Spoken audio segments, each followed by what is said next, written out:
许多美国媒体都用意外来形容拜登的基辅行程，因为白宫对这次访问做足了保密工作。据美媒报道，18号，拜登与妻子难得的到华盛顿一家餐馆外出用餐。等到他再次出现在公众视野，已经是在20号早上的基辅。而此前，白宫一直否认拜登访乌行程，直到最后一刻。在拜登的旋风式访问基辅结束后，白宫终于透露了一些细节，包括这趟看似突然的访问，实际上经过好几个月的筹划。而拜登是在17号才最终决定前往基辅的。在行程安排方面，美东时间19号凌晨4点15分，在夜色的掩护下，拜登乘坐空军飞机离开华盛顿郊外的安德鲁斯联合基地，连夜飞往美国驻德国的拉姆施泰因空军基地。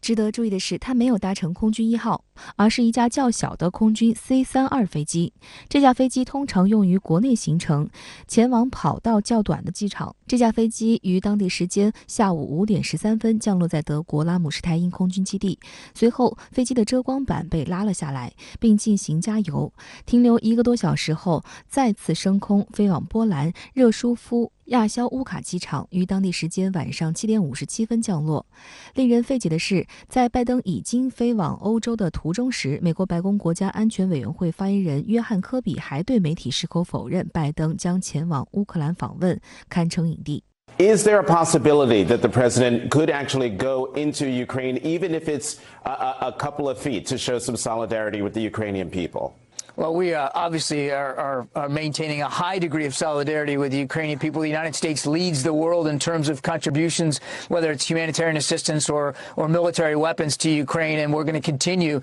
to use our convening power to marshal the world to galvanize support for Ukraine. But there are no plans for the president to enter into Ukraine on this particular trip. 降落波兰后，拜登被安排在一个由大约20辆汽车组成的车队中，没有鸣笛，沿着一条基本上无人的高速公路行驶了大约1小时，前往小城市普热米耶茨尔，然后被送到火车站。随后，拜登登上火车前往基辅，行程10个小时。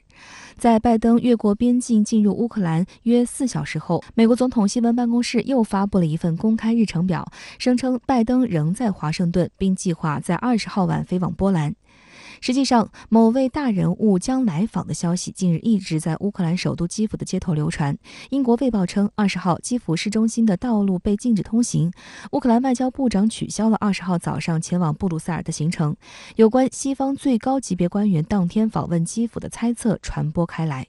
当地时间20号上午8点左右，拜登乘坐的火车抵达乌克兰首都基辅火车站，美国驻乌克兰大使布林克等人到场迎接。据悉，拜登此次随行人员较少，仅包括白宫国家安全顾问沙利文、副幕僚长迪龙和私人助理托马西尼。随行的2名记者也都被要求交出手机。这2名记者来自《华尔街日报》，他们17号被叫到白宫并宣誓保密。一封电子邮件告诉他们等待进一步信息，该邮件主题为高尔夫锦标赛的到达说明，而正常的总统出访通常有13名记者和摄影师跟随。美国《纽约时报》报道称，对于一位80岁高龄的总统来说，这是一次艰苦的旅程。报道称，从林肯在内战期间骑马到华盛顿郊外前线勘察北弗吉尼亚的战斗以来，还没有哪位总统接近过战场。此前，美国总统去的都是美国军队控制下的国家或地区。然而这一次，美国军队不会出现在乌克兰，也不会控制领空。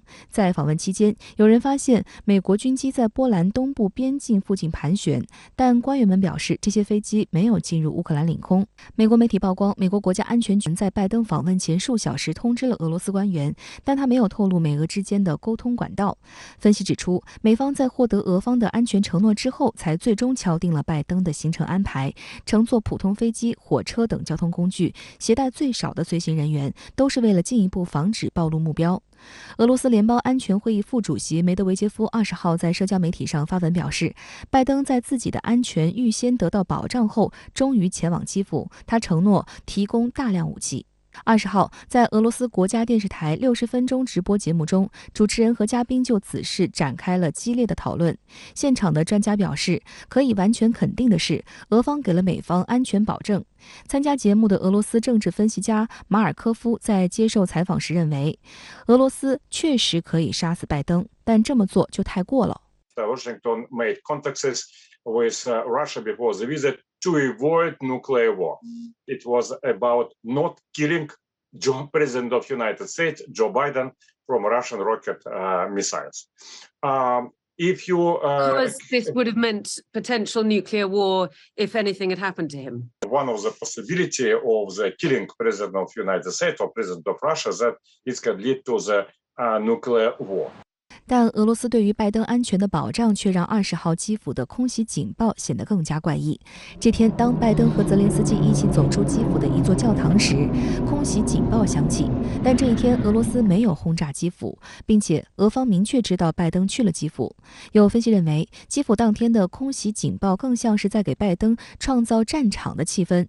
有可能是乌方安排或美方授意的。如果说拜登访问乌克兰是临时决定，那又是什么刺激他做出这样有点冒险的决定？他有哪些访问目标呢？这呢还不是拜登突访乌克兰的全部原因，刺激他到基辅还有另外2个关键的因素。一呢是欧洲国家呢对战争的疲倦感是越来越明显，不想呢把自己的经济拖垮。比如说德国，俄乌军事冲突及其随之而来的能源价格暴涨，让这个德国的经济呢在2022年损失了1000亿欧元，大约呢为经济总量的2.5%。如果战争持续，那么到2023年底，俄乌冲突将累计对德国经济造成1600亿欧元的损失，相当于呢每个德国居民呢损失了2000欧元。除英国以外，相当数量的欧洲国家经济呢都是受到了俄乌军事冲突的影响。法的经济部长呢还曾经联合呢向这个美国呀表达抗议。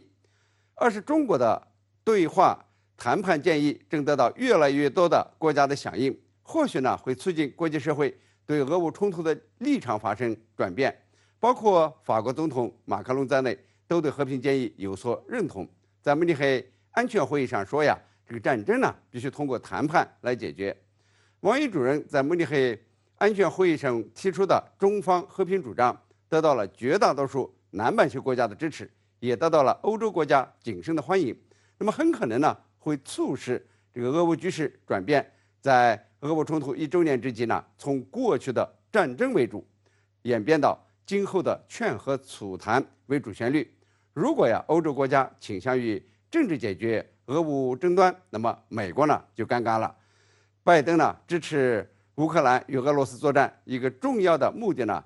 就是要把阿富汗撤军的慌乱呢造成的民意支持率下滑给扳回来，以便呢竞选连任。不过呀，这个俄乌冲突呢，至今没有给拜登的民意支持加分，仍然停留在美军撤退阿富汗之后的低点。如果现在呀，俄乌冲突逐渐转向和平谈判，那么等同于阿富汗撤退，至于国内政治的灾难呢，将再度重演，那拜登的连任梦呢，就彻底破灭了。那拜登呢，在基辅强调，这个民主共和两党呀，在俄乌冲突上的立场是一致的，这其实呢，是他弥合两党分歧的一厢情愿。